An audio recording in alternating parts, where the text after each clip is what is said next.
En el Nuevo Testamento nosotros vemos a Cristo como un Salvador victorioso que ya está reinando con poder a la diestra del Padre. Y nosotros los cristianos somos los súbditos voluntarios de su reino.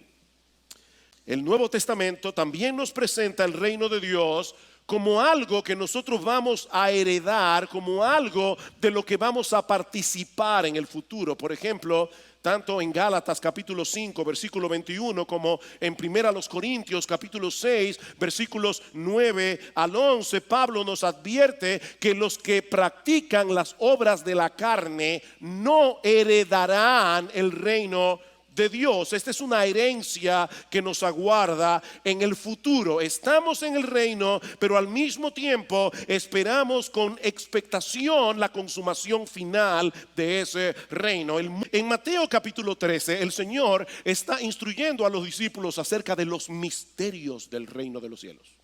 Versículo 10. Capítulo 13, versículo 10. Y acercándose sus discípulos le dijeron: ¿por qué les hablas en parábolas? Y respondiendo él les dijo: porque a vosotros se os ha concedido conocer los misterios del reino de los cielos, pero a ellos no se les ha concedido. Cristo está diciendo: vengan juntos a casa, yo voy a enseñarles un misterio. Y un misterio es una verdad que nosotros no pudiéramos conocer a menos que Dios la revele. Es el tipo de enseñanza que nadie va a llegar a ella por simple observación, por simple razonamiento. Eso es lo que significa la palabra misterio. La pregunta entonces es: ¿qué tiene de misteriosa esta enseñanza? ¿Acaso no sabían los discípulos que en este mundo hay una mezcla de creyentes y de incrédulos? ¿Acaso no sabían los discípulos que en este mundo hay personas que aman y temen a Dios sinceramente de todo corazón, y que hay otras personas que odian y aborrecen a Dios con cada fibra de su ser? ¿De verdad necesitamos una revelación divina para darnos cuenta de esa realidad, o esto es algo que nosotros podemos captar por simple observación? ¿Por qué el Señor dice a sus discípulos que esto es un misterio? Que el Señor revela en Mateo 13 los misterios del reino de los cielos. Ese es el trasfondo de la parábola del trigo y la cizaña. Estos hombres necesitaban una explicación. Y ¿saben qué, mis hermanos? Nosotros también. Para que un cristiano pueda enfrentar adecuadamente los problemas que nosotros enfrentamos cada día en este mundo caído, esto no es mera academia, mis hermanos. Esto no es una enseñanza académica. Esto es algo que nosotros tenemos que aplicar cada día en nuestras vidas. Los misterios del reino de los cielos. El reino de Dios habría de venir en dos etapas: una de siembra y otra de siega. Juan el Bautista no estaba equivocado en cuanto a lo que había de suceder con la llegada del reino, pero él necesitaba entender que la inauguración del reino y su consumación no iba a ocurrir inmediatamente una después de la otra. Mis hermanos, algún día habrá una separación definitiva entre los justos y los injustos, como dijo Juan. Los malos serán castigados, los justos, los creyentes, reinarán en el reino de Cristo por los siglos de los siglos. Pero eso sucederá en el tiempo de la siega. Eso sucederá cuando nuestro Señor Jesucristo regrese en gloria. Noten el capítulo 13 una vez más, los versículos 40 al 43. Dice el Señor: por tanto, así como la cizaña se recoge y se quema en el fuego, de la misma manera será en el fin del mundo. El Hijo del Hombre en el fin del mundo enviará a sus ángeles, recogerán de su reino a todos los que son piedra de tropiezo, a los que hacen iniquidad, los echarán en el horno de fuego. Allí será el llanto y el crujir de dientes. Entonces los justos resplandecerán como el sol en el reino de su Padre. El que tiene oídos para oír, que oiga. Hermanos, Cristo viene en gloria y los malos serán castigados. Los justos serán benditos por los siglos de los siglos. Dice Jesús dice que nosotros resplandeceremos como el sol en el reino de su Padre, pero eso será en aquel día. Ahora estamos en el tiempo de la siembra. Por eso es que la primera parábola de Mateo capítulo 13, ¿cuál es? Es la parábola del sembrador. Estamos en la etapa de la siembra, y durante esta etapa de siembra se dejará crecer juntamente el trigo de Dios con la cizaña del malo, porque de hecho a través del poder del evangelio mucha de esa cizaña vendrá a ser trigo.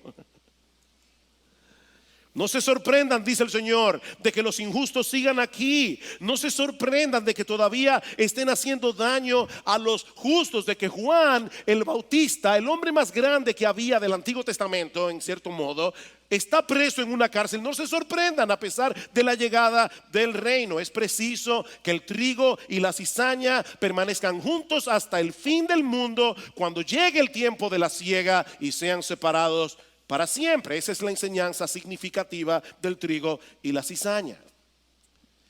Que este mundo esté poblado por los hijos de Dios y por los hijos del diablo, eso no tiene nada de especial. Pero que estén aquí a pesar de que el reino ya fue inaugurado, eso era un misterio para los discípulos. El Señor nos está mostrando en las parábolas de Mateo 13 el valle que había entre los dos picos. Un valle que los profetas del Antiguo Testamento ni Juan el Bautista pudieron percibir. Ese era el misterio. Cristo vino como un siervo humilde a sembrar la semilla del evangelio del reino. Pero ¿saben qué, mis hermanos? Al final de nuestra era, Jesús, ese Jesús que murió en debilidad en la cruz del Calvario, vendrá con el esplendor de un monarca, vendrá con el aventador en su mano para separar la paja del trigo, lo bueno de lo malo, para siempre. Que nuestro Señor Jesucristo es, no será, Él es Rey de reyes y Señor de señores, aunque no todos sus enemigos hayan sido puestos todavía por estrado de sus pies. Esa es la enseñanza del Salmo 110. Yo le pido por favor que vayan conmigo. Quiero que busquen ese texto porque quiero que ustedes lo vean. Salmo 110. El Salmo 110 es un salmo bien extraño. Yo me imagino a David, después de haber escrito este salmo, preguntándose qué fue lo que él escribió.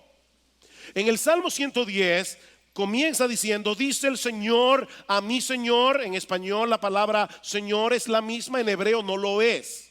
En el hebreo dice Yahvé a mi Adonai. Yahvé, Jehová, el Dios del cielo, está hablándole a alguien a quien David le llama su Adonai, su Señor, su amo, su rey. Dice Yahvé a alguien, dice David, que está por encima de mí, a alguien que es mi rey: siéntate a mi diestra hasta que ponga a tus enemigos por estrado de tus pies. El Señor extenderá desde Sión tu poderoso cetro, diciendo: domina en medio de tus enemigos. Mis hermanos, esta es la porción del Antiguo Testamento que más se cita en el Nuevo Testamento. Y su enseñanza es esencialmente la misma que nosotros encontramos en la parábola del trigo y la cizaña. Jesús está sentado como rey a la diestra del Padre, mientras que el Padre se está encargando de poner a todos sus enemigos por estrado de sus pies. Él es rey, pero todavía hay muchos focos de rebelión en el mundo que serán sofocados por Dios el Padre de dos maneras muy diferentes. ¿Cómo sofoca Dios esa rebelión? Por un lado están aquellos que serán traídos al arrepentimiento y a la fe por el poder del Espíritu Santo. Hombres y mujeres que se someterán voluntariamente al señorío de Cristo. Versículo 3 del Salmo 110. Tu pueblo se ofrecerá voluntariamente en el día de tu poder. Jesús es rey y tiene un ejército de hombres y mujeres que se han ofrecido a Él voluntariamente, porque el Espíritu Santo obró en sus corazones el querer como el hacer por su buena voluntad. Lamentablemente hay otros que permanecerán en pie de guerra hasta el final y recibirán el justo castigo que merece su rebelión. El Salmo 110 termina en una forma muy sangrienta. Versículo 10, versículo 5, perdón, del Salmo 110. El Señor está a tu diestra, quebrantará reyes en el día de su ira, juzgará entre las naciones, las llenará de cadáveres, quebrantará cabezas sobre la ancha tierra, beberá del arroyo en el camino. Por tanto, Él levantará la cabeza como un rey victorioso.